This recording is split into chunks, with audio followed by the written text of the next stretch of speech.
मेरा नाम काजल है, काजल देसाई। इस समय मेरे सामने जहर का एक प्याला रखा है जिसे मुझे घूट घूट पीना है। इसे अपने गले से उतार कर इस दुनिया से विदा हो जाना है। लेकिन मरने से पहले मैं अपनी कहानी सबको सुनाना चाहती हूँ, क्योंकि मेरी लाश पर भी तो यह दुनिया कहानियाँ बनाएगी। कोई कहेगा यह बदचलन थी तो कोई कहेगा पागल थी, और शायद इससे भी बुरे शब्दों से नवाजेंगे। मेरी लाश को भी नहीं छोड़ेंगे। यही तो करती हैं यह दुनिया, सिर्फ आग ही नहीं लगाती बल्कि आपकी राख भी उड़ा देती है। जब हम अपनी कहानी खुद नहीं सुनाते तो फिर दुनिया खुद ही हमारे बारे में कहानियाँ बना लेती है। और यकीन करो, दुनिया की बनाई हुई कहानियाँ कभी अच्छी नहीं होती। इसलिए मैं अपनी कहानी खुद सुनाना चाहती हूँ। मेरी कहानी अच्छी नहीं है, पर उसे सुनाने या ना सुनने से उसके अंजाम पर कोई फ़र्क नहीं पड़ेगा। ये बात आज से 8 साल पहले की है। हम गांव के सरपंच की ज़मीन पर बने एक कच्चे मकान में रहते थे। यह मकान जिसे घर कहने का भी दिल नहीं करता था। एक कमरा, छोटा सा कच्चा आंगन और कोने में बना नाम मात्र का किचन। मेरी अपनी माँ तो मुझे जन्म देते ही इस जहां से चली गई थी। शायद उसके नसीब में कम अजाब लिखे थे। मेरे बाबा ने दूसरी शादी की और उनकी शादी पत्नी से मेरे 4 भाई और एक बहन हुई। बाबा गांव के स्कूल में चपरासी थे और जैसे तैसे घर का खर्च चला रहे थे। बाबा और मेरी सौतेली माँ कमला में रोज़ झगड़े होते। वह रोज़ बाबा को अपने मायके जाने की धमकियाँ देती। कमला का बर्ताव मेरे साथ भी पहले दिन से ही बहुत बुरा था। वह मुझसे नौकरों की तरह काम कराती, ताने मारती और मेरी मरी हुई माँ को गालियाँ देती। पर मैंने कभी बाबा को इस बात के बारे में नहीं बताया। बाबा मुझसे बहुत प्यार करते थे, दिन रात हमारे लिए मेहनत करते थे। मैं उन्हें कोई दुख नहीं देना चाहती थी, इसलिए 3 साल से गुर्दों के दर्द को सह रही थी।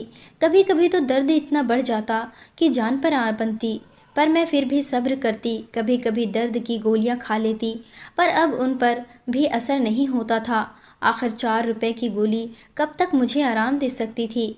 मैं कभी अपने बाबा के लिए मुसीबत नहीं बनना चाहती थी, पर बन ही गई जब एक रात दर्द की शिद्दत से मैं बेहोश हो गई और डॉक्टर ने बाबा को बताया कि मेरा एक गुर्दा बेकाम हो चुका है और दूसरा भी खराब हो रहा है। अगर तुरंत ऑपरेशन नहीं हुआ तो मेरे दोनों गुर्दे खराब हो जाएंगे, जिसका अंजाम हम गरीबों के लिए मौत ही हो सकता है, क्योंकि हम गुर्दा बदलवाने का महंगा इलाज नहीं कर सकते थे। बाबा मुझे घर ले आए और कहा कि मैं सुकून से सो जाऊं, वे सब संभाल लेंगी। मेरी माँ और बाबा घर के छोटे से आंगन में बैठे थे। इतने छोटे घर में यह कैसे मुमकिन था कि मुझे उनकी बातें सुनाई न दे। मैं सब सुन रही थी। यह बैठे बैठे कैसी मुसीबत आन पड़ी है। 70 से 80 हजार कहाँ से आएंगे, और यह तो अभी अंदाज़ा लगाकर बताया है। डॉक्टर ने देख लेना, बात 1 लाख से भी ऊपर जाएगी। और सच्चाई तो यह है कि तेरी जेब में एक वक्त 100 रुपये भी नहीं है। इतनी महंगी जान को कैसे बचाएंगे हम। मैं तो कहती हूँ इसकी शादी कर देते हैं। वो मनोज किराए वाला है ना, उसका रिश्ता बताया है। अगर शादी के बाद कुछ हुआ तो वो खुद ही इलाज करवा लेंगे। इस तरह हमारे 2 काम एक साथ हो जाएंगे। हम कह देंगे हमने तो ठीक लड़की दी थी, अच्छी भली थी, हमें क्या पता तुम लोगों ने ही इसे बीमार कर दिया, तो खुद ही इलाज करवाओ। क्या ख्याल है तेरा, मैं बात चलाऊं? कमला ने बिना कोई लिहाज किए जो दिल में था बोल दिया। वह बहुत बेरहम थी। अपनी कोख से पैदा की हुई औलाद को भी जानवरों की तरह मारती थी, तो उसे मुझसे हमदर्दी क्यों होती। और सच्चाई तो यही थी कि मैं उस वक्त हमदर्दी नहीं बल्कि इतनी बेरहमी भी सहने के लिए तैयार थी कि मुझसे 2 गुनी उम्र के आदमी से ब्याह दिया जाता या मुझे मरने के लिए छोड़ दिया जाता। हम गरीबों की ज़िंदगी का भला कोई मकसद हो भी कैसे सकता है। हमें तो ज़िंदगी सिर्फ 2 वक्त की रोटी कमाने में ही उलझाए रखती है, और मौत भी आती है तो 7 मुसीबतें लेकर लाश घर में पड़ी होती है और कफन तक के पैसे नहीं होते। हमारे लिए तो जीना भी मुश्किल है और मरना भी। ये तो कैसी बातें कर रही है। मैं अपनी रेखा की आखिरी निशानी को उस 2 बार के शादीशुदा बूढ़े के हवाले कर दूं। वह तो उम्र में मुझसे भी बड़ा है, और अगर ये ना करूं तो क्या उसे मरने के लिए छोड़ दूं? नहीं नहीं, मैं ऐसा नहीं होने दूंगा। मुझे अपनी जान भी गिरवी रखनी पड़े तो रख दूंगा, पर अपनी बेटी को यूं मरने के लिए नहीं छोड़ूंगा, और ना ही उसे किसी बेजोड़ रिश्ते में बांधने दूंगा। बाबा का प्यार देखकर मेरा दिल भर आया। बाबा रिश्तेदारों और दोस्तों से उधार मांगने निकल पड़े, लेकिन कोई भी उन्हें इतनी बड़ी रकम इतनी जल्दी देने को तैयार नहीं था। मजबूरियां भी बड़ी बेरहम होती है, इंसान को कहां से कहां ले जाती है। बाबा की मजबूरी उन्हें राज मल्होत्रा की हवेली तक ले गई। राज साहब लोगों को उधार तो देते थे, पर सूद के साथ वसूल करते थे, और वसूली के मामले में वे किसी पर भी रहम नहीं करते थे। बाबा ये बात जानते थे, सारा गांव जानता था। लोग कहते थे कि मरते मर जाना, पर राज मल्होत्रा से उधार न लेना। बाबा उनसे इस शर्त पर 1 लाख रुपए ले आए कि पूरे 6 महीने बाद उन्हें 1.5 लाख रुपए वापस करने होंगे।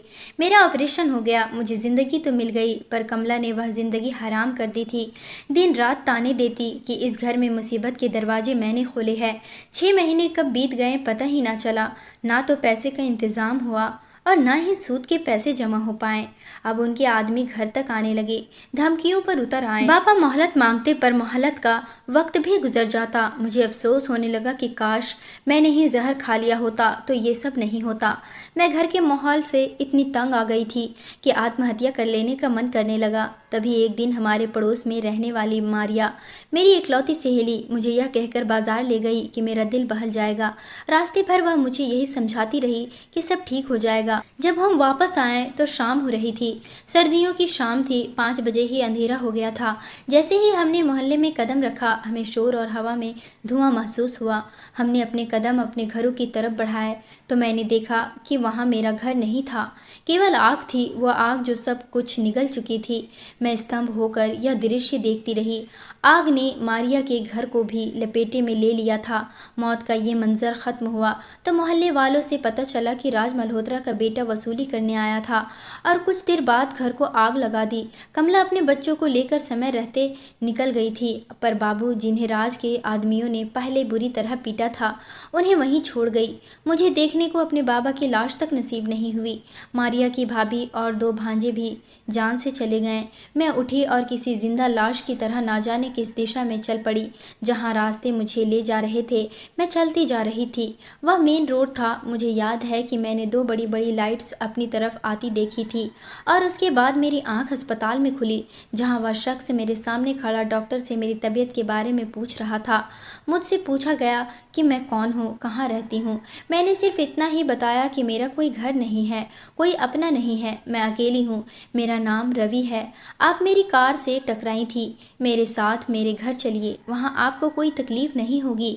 मुझे ना जिंदगी से मोहब्बत थी ना मौत का डर। अब मेरे पास खोने को क्या था, इसलिए मैं उसके साथ उसके घर चली गई। ये कोई फ्लैट था और शायद यह कोई बड़ा शहर था। वह मुझे अपने साथ लाहौर ले आया था। उसने कहा कि वह यही रहता है। मुझे चोटें लगी थी और वह दिन रात मेरा बहुत ख्याल रख रहा था। पहले तो मैं उससे डरने लगी क्योंकि घर में कोई भी नहीं था। उसने कहा कि वह मुझे अस्पताल नहीं ले जा सकता, उसकी कोई मजबूरी है और डॉक्टर को भी घर नहीं बुला सकता। मुझे ही आपकी मरहम पट्टी करनी पड़ेगी।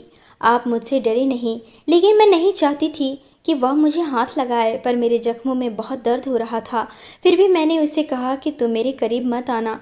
उस आदमी ने मेरी जान बचाई थी। अगर वह बुरा होता तो अब तक मेरे साथ कुछ गलत कर चुका होता। बुरा आदमी तो नहीं था, लेकिन मैं किसी पर भी भरोसा नहीं करना चाहती थी, इसलिए मैंने उसे यह भी नहीं बताया कि मेरे साथ हुआ क्या है। मुझे बहुत दर्द हो रहा था। उसने मेरे सामने दर्द की दवाई रखी, जिसे लेकर मैं सो गई, लेकिन दर्द की दवाई से नींद तो नहीं आती। मुझे ऐसी नींद आई कि मुझे पता ही नहीं चला कि मैं कहाँ हूँ। जब आँख खुली तो मेरी पट्टी हो चुकी थी और वह सामने बैठा था। मैं समझ गई कि यह सब उसने ही किया था। मैंने कहा, तुमने मुझे नींद की दवाई दी थी ताकि मैं सो जाऊं, और जब मैं सो रही थी तुम मेरी मरहम पट्टी कर रहे थे, लेकिन कैसे मान लो कि सिर्फ मरहम पट्टी ही कर रहे थे। मैंने नफरत से कहा। वह बोला, हाँ मैं बहुत बुरा आदमी था, लेकिन अब मैंने ये सारे काम छोड़ दिए हैं। तुम्हें मुझ पर भरोसा नहीं है तो ना सही, लेकिन भगवान ने देखा है कि मैंने क्या किया है और क्या नहीं किया। अगर तुम्हारी मरहम पट्टी नहीं करता तो तुम्हारे जख्म खराब हो जाते और बहुत बड़ा मसला बन जाता। मैंने कहा, अगर तुम्हें मेरी इतनी ही चिंता है तो डॉक्टर के पास ले जाओ। वह बोला, मजबूर हूँ, डॉक्टर के पास नहीं ले जा सकता, नहीं तो ज़रूर ले जाता। पता नहीं कैसा इंसान था, मुझे डॉक्टर के पास क्यों नहीं ले जा सकता था। ऐसा लगता था जैसे वह इस जगह पर छुपा हुआ था और बाहर भी नहीं जाता था। सामान भी घर में मंगवा लेता था, लेकिन रातों को उठ उठ कर रोता था। मैं उसे अक्सर रातों में रोते हुए देखती थी। उसने मुझे रहने के लिए अलग कमरा दे रखा था। वह मेरे कमरे में आने से पहले दरवाजे पर दस्तक देकर इजाज़त मांगता, मेरी हर ज़रूरत का ख्याल रख रहा था। मेरा दिल तो पहले ही टूटा हुआ था, मेरे पास कुछ भी नहीं था। ऐसे में कोई अगर मेरा इतना ख्याल रख रहा था तो धीरे धीरे मेरे दिल में उसके लिए जगह बनने लगी। मैं सोचने लगी कि वह बुरा आदमी नहीं है, इतनी इज्जत से बात करता था, मेरे खाने पीने का ख्याल रखता, वक्त पर दवाई देता। जख्म भरने लगे थे, वो जख्म भी जो मेरे जिस्म पर थे और वो भी जो मेरे दिल पर थे। मोहब्बत, एहसास और ख्याल में बहुत ताकत होती है। मुझे उसका आसपास होना अच्छा लगने लगा था, पर एक सवाल मुझे अब भी परेशान कर रहा था, मुझे जी कर क्या करना था। तुमने मेरी जान क्यों बचाई? मैं मरना चाहती थी, और जो मरने की आरजू रखता हो उसे ज़िंदगी देना उतना ही बड़ा जुल्म है जितना जीने की आरजू रखने वाले से ज़िंदगी छीन लेना। मेरी ज़िंदगी का कोई मकसद नहीं है, मेरी आंखों को अब कोई मंजिल दिखाई नहीं देती। मुसाफिर के पास ना रास्ता हो ना मंजिल, तो चलने का क्या मतलब? उसने कुछ पल मुझे देखा जैसे मेरा दर्द महसूस कर रहा हो, और मैंने अब जुल्म करने छोड़ दिए हैं। मुझे एक नई ज़िंदगी की शुरुआत करनी है, और जानती हो, यह एहसास मुझे तब हुआ जब मैंने तुम्हारी जान बचाई। तुम्हारी जान बचाकर मुझे सुकून मिला। रास्ता मेरे पास भी था, पर उसी रास्ते के सामने कोई मंजिल नहीं थी, इसलिए मैंने अब अपने लिए एक नया रास्ता चुना है। अगर तुम्हारे पास भी रास्ता नहीं है तो मेरे साथ आ जाओ। उसकी इस बात पर मैं हैरान हुए बिना नहीं रह सकी। कोई जल्दी नहीं है, तुम आराम से सोच लो, उसने कहा। मैं रवि के साथ 15 दिन से थी। उसने मुझे बहुत इज्जत दी, हर तरह से मेरा ख्याल रखा। क्या किस्मत ने मेरे साथ कोई खेल खेला था? क्या उसने मुझसे सब कुछ छीन लेने के बाद अब मुझे एक अच्छे और नेक इंसान से मिलवाकर अपने जुल्मों का मुआवजा करना चाहा था? और रवि का क्या मतलब था? क्या उसका मतलब वही था जो मैं समझी थी? क्या वह इतना अच्छा आदमी था कि उसने सीधे शादी की बात की? क्योंकि उसकी बातों से तो यही लगता था कि वह मुझे अपनी हमसफ़र बनाना चाहता है। अगर वह शादी के बारे में नहीं सोच रहा था तो और क्या सोच रहा था? इतनी जल्दी कोई किसी को अपना हमसफ़र बनाने के बारे में सोचता है? मेरे बाबा कहते थे कि जो आदमी सीधे शादी की बात करता है वह अच्छा होता है। मेरे पास ज़्यादा सोचने के लिए था ही क्या? कुछ भी तो नहीं था मेरे पास, बस दिल में एक तूफान था कि जिसने मेरे बाबा के साथ बुरा किया वह मुझे कहीं मिल जाए तो मैं उसे ज़िंदा नहीं छोड़ूंगी। लेकिन अगर रवि का हाथ मेरे हाथ में होता तो मैं अकेली नहीं होती। रवि की ताकत मेरी ताकत बन जाती, और फिर हम दोनों मिलकर मेरा बदला ले सकते थे। मेरे पास ना रास्ता था ना मंजिल। मैंने रवि के रास्ते पर चलने का फैसला कर लिया, और यह बात मैं उसे बताती उससे पहले उसने ही मुझसे इसका इजहार किया। जैसे ही मैंने भगवान से यह वादा किया कि मैं बदल जाऊंगा, एक अच्छा इंसान बन जाऊंगा, भगवान ने मुझे तुमसे मिलवाया। मेरे लिए यही एक इशारा है कि तुम ही वह हो जिसके साथ मुझे अपनी पूरी ज़िंदगी बितानी है। अगर तुम इजाज़त दो तो वह पूरे दिल और दिमाग से मुझे मांग रहा था। मैंने हामी भर ली। उसने कहा कि वह इसी हफ्ते अपने माँ बाप से बात करेगा और बहुत जल्द हम शादी कर लेंगे। एक दिन मैंने उससे पूछा, तुम बार बार यह क्यों कहते हो कि तुम बुरे आदमी थे? उसने कहा, मेरी ज़िंदगी का एक पास्ट है, एक कहानी है जो तुम मेरी ज़िंदगी में आने के बाद ज़रूर सुनोगी, पर सोचता हूँ कि ना ही सुनाऊँ, क्योंकि मैंने वह सब काम छोड़ दिए हैं और भूल चुका हूँ। एक औरत को यह समझने में देर नहीं लगती कि आदमी उसे किस नज़र से देख रहा है, उससे क्या उम्मीद रखता है और उसे क्या बनाना चाहता है। मैं भी जान गई थी कि वह एक अच्छा इंसान था, और भला अच्छी चीज़ भी कभी किसी को बुरी लग सकती है। दिल तो मेरे पास भी था, वह दिल जिसने कभी मोहब्बत महसूस नहीं की थी, जिसने कभी खुद को फिक्रों से आज़ाद नहीं पाया था। उसने कभी मुझे गलत नज़र से नहीं देखा। हमने एक दूसरे को चुन लिया था। मेरा अतीत बहुत दर्दनाक था। मैंने हमेशा बहुत दुख देखे थे। सबसे बड़ा दुख अपने बाबा को खोने का था। यह दुख तो ज़िंदगी भर मेरे साथ रहने वाला था, लेकिन मेरी रूह पर लगे जख्म अब मरहम चाहते थे। मेरी आंखों को भी सपने देखने थे। मैं खुद को इसी खुशी के काबिल समझती थी। मुझे रवि मेरे सब्र का सिला लगता था। अब मैं अपने दर्द भूलने लगी थी। मैं जीना चाहती थी। जब मोहब्बत का इजहार हो जाता है तो फिर दिलों को एक दूसरे से दूर कौन रोक सकता है। एक दिन मैंने खुद रवि का हाथ पकड़ा तो मुझे बहुत खुशी महसूस हुई। बहुत अच्छा लगा। जब उसने मेरे कंधे पर हाथ रखा तो मेरा दिल ज़ोरों से धड़कने लगा। उसने मुझे अपने करीब करने की कोशिश की तो मैंने उसे सीने पर हाथ रखकर उसे दूर कर दिया। वह भी समझ गया। उसने कहा, तुमसे इतनी मोहब्बत कर बैठा हूँ कि तुमसे दूर नहीं रह सकता, इसलिए जल्दी जल्दी अपने माँ बाप को बुला रहा हूँ ताकि हमारी शादी करवा दे। मैंने कहा, पर मेरा तो कोई नहीं है। तो वह कहने लगा, कोई बात नहीं, तुम्हारा कन्यादान भी मेरे माँ बाप ही करेंगे। वे बहुत अच्छे हैं और मैं उनका इकलौता बेटा हूँ, इसलिए वे मेरी हर बात मान लेते हैं। जब मैं रवि को देखती थी तो मुझे उससे और भी ज़्यादा मोहब्बत होती थी। हर दिन उससे एक नई मोहब्बत हो जाती थी। मैं चाहती थी कि हम सारी ज़िंदगी एक साथ गुजारें, हर पल को जिएं, वे सारे पल जो किसी भी लड़की का सपना होते हैं। एक दिन मैंने देखा रवि फ्लैट के नीचे कुछ आदमियों के साथ खड़ा था, जो दिखने और हुलिये में आम लोग नहीं लग रहे थे, बल्कि गुंडे लग रहे थे। उनके पास शिकारी कुत्ते और हथियार भी थे, और वे रवि से ऐसे बातें कर रहे थे जैसे उसके रिश्तेदार हो। वह उन्हें विदा करके ऊपर आया तो मेरी आंखों में बसे सवाल पढ़ने लगा। कौन थे वे लोग? दोस्त थे, आखिरी बार मिलने आए थे, दोबारा नहीं आएंगे। तुम इतनी परेशान क्यों लग रही हो? डरो नहीं, वे लोग यहाँ फिर कभी नहीं आएंगे। रवि ने यकीन दिलाने की कोशिश की। मुझ में अब कोई और सदमा सहने की हिम्मत नहीं है। जो भी हुआ मैं उसे भूल जाना चाहती हूँ, मैंने रोते हुए कहा। उसने मुझे तसल्ली देने के लिए गले लगाना चाहा तो मेरे कदम उससे दूर हट गए। सॉरी, मैं समझ सकता हूँ और मुझे पता है कि मुझे क्या करना है। रवि की यह बात मेरी समझ में नहीं आई। कुछ दिन बाद उसने बताया कि आज उसके पापा घर आ रहे हैं और पहले वह उनसे बात करेगा। जब वे उसकी बात मान जाएंगे तब मुझे उनसे मिलवाएंगे।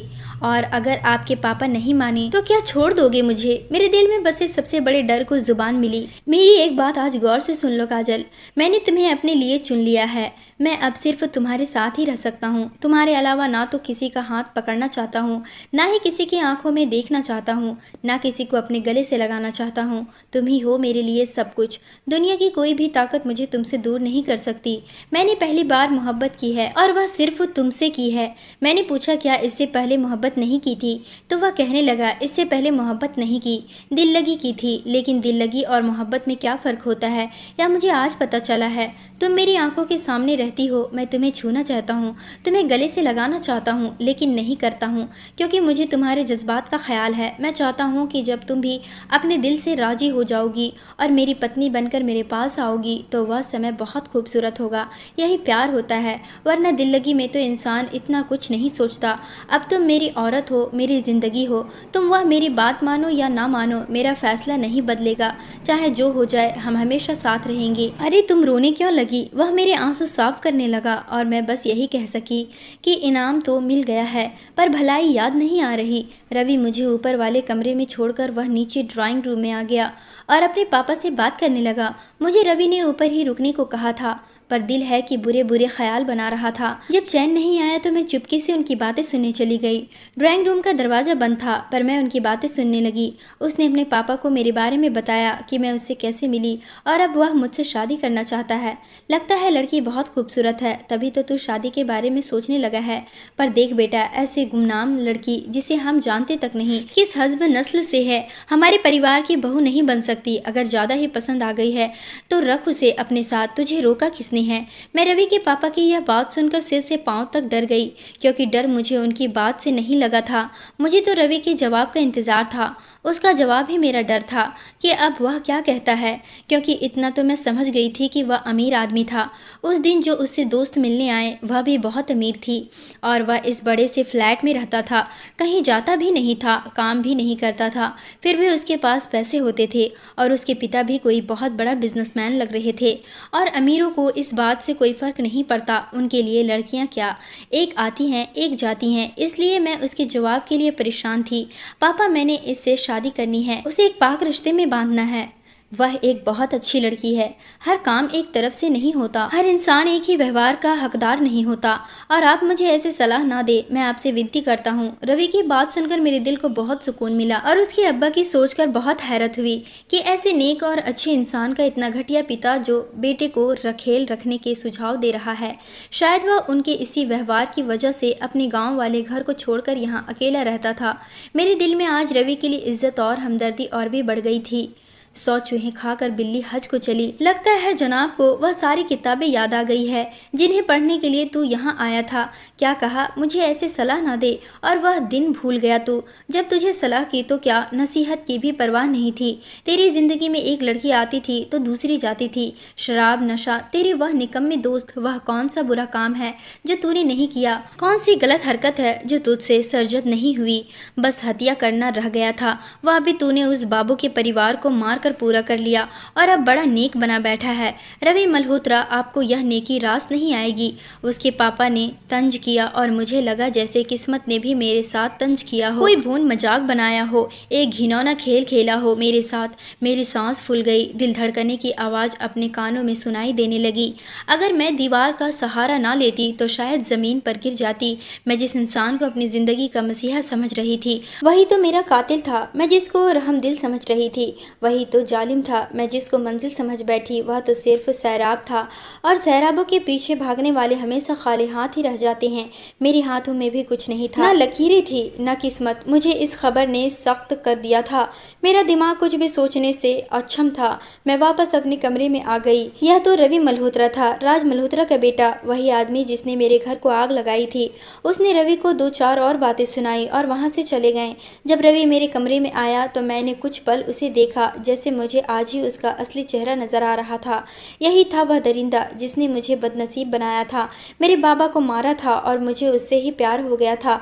मैं जिसे किस्मत का इंसाफ समझ बैठी थी वह तो एक और चाल थी। अजाब था। क्या हुआ, तुम ठीक तो हो? कौन हैं आप? वह रवि जिसे मैं पिछले 1 महीने से जानती हूँ, या वह रवि जिसकी मंजरकशी अभी उसके पिता ने की है, जिसके अनुसार आप एक अच्छे इंसान नहीं बल्कि खूंखार हैं। मैं रोने लगी। वह मेरे आंसू देखते ही बेचैन हो गया। लगता है तुमने हमारी बातें सुन ली है। उसके चेहरे पर शर्मिंदगी थी। मेरी खामोशी का मतलब हाँ था। उसने मुझे अपने सामने बिठाया और कहा कि मैं उसकी बात गौर से सुनूं।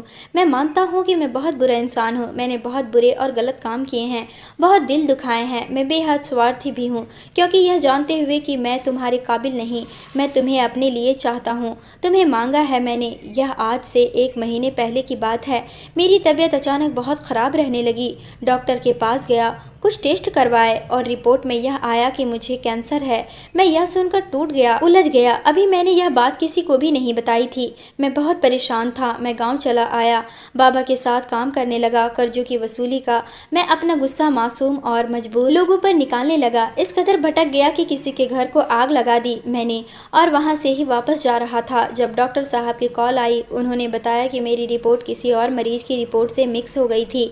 मेरी जिगर में मामूली सूजन है, मुझे कैंसर नहीं है। मैं भगवान के इंसाफ और कुदरत पर हैरान था कि जैसे वह मुझे मौत की दहलीज तक ले गया और फिर जिंदगी मेरे मुंह पर दे मारी, जैसे कहा हो कि तुम तो मौत के भी काबिल नहीं। उसी पल मैंने इरादा किया कि आज से सारे गलत काम छोड़ दूंगा। यही इरादा किए जा रहा था कि तुम मेरी कार से टकरा गई और मैं तुम्हारी जान बचाने का जरिया बन गया। तुम्हारा ख्याल रखकर मेरे दिल को सुकून मिला और अब तुमसे शादी करके मैं हमेशा के लिए तुम्हारा सहारा बनना चाहता हूँ। मुझे परवाह नहीं पापा की मर्जी और परिवार की। हम इसी हफ्ते शादी करेंगे, तुम तैयारी करो, ठीक है ना? मैंने हाँ में सिर हिलाया और वह बहुत खुश हो गया। हमने अगले कुछ दिनों में मिलकर घर को सजाया, अपने कमरे को, उस घर को 2 लोगों के रहने लायक बनाया। उसने सब कुछ मेरी मर्जी और पसंद से ख़रीदा और शादी से 1 दिन पहले मेरा शादी का जोड़ा भी घर आ गया। जब हम लोग अपने बेडरूम से जा रहे थे तो हमने एक दूसरे से बहुत हंसी मजाक किया कि यह हमारा बेड है, यह हमारा कमरा है, सारी ज़िंदगी हमने यहाँ गुजारनी है, हमारी शादी की रात होगी, तुम कितनी प्यारी दुल्हन बनोगी, फिर हम लोग एक साथ होंगे। मेरी आंखों के सामने वह सब चीज़ें पड़ी थी जो एक लड़की के लिए उसके सपनों का सामान होता है। वह जोड़ा, चूड़ियाँ, जेवर और हमारी शादी की अंगूठी। अगले दिन हमारी शादी भी हो गई। रवि उस दिन बहुत ज़्यादा खुश था, हद से ज़्यादा बहुत खुश था। वह मेरी गोद में सिर रखे लेटा था और हमारी आने वाली ज़िंदगी के सपने सजा रहा था। मैंने सब सोच लिया है, अब मैं कोई अच्छी सी नौकरी कर लूँगा। मुझे पापा के पैसों पर अपनी ज़िंदगी नहीं गुजारनी है। यह हमारा घर है, हम इसको और सजाएंगे, इसे अपनी जन्नत बनाएंगे। तुम इस छोटी सी दुनिया की राजकुमारी हो, तुम ही मेरी सब कुछ हो। मैं भी उससे बातें करती रही, उसकी हाँ में हाँ मिलाती रही और बातों बातों में मैंने उसकी तरफ कॉफ़ी का कप बढ़ाया। रवि को दूध पीना पसंद नहीं था। वह हम दोनों के लिए खुद कॉफ़ी बनाकर लाया था। वह कॉफ़ी पीने लगा और कुछ देर बाद उसे अपनी सीने में दर्द महसूस हुआ जो आहिस्ता आहिस्ता बढ़ने लगा। उसकी हालात बिगड़ने लगी। मुझे लगता है यह कॉफ़ी ख़राब थी, तुम मत पीना इसे, डॉक्टर को कॉल करो, मेरी तबीयत ठीक नहीं, जल्दी करो काजल। तुम कुछ बोलती क्यों नहीं? क्यों ऐसे पत्थर बने खड़ी हो? कुछ तो बोलो काजल।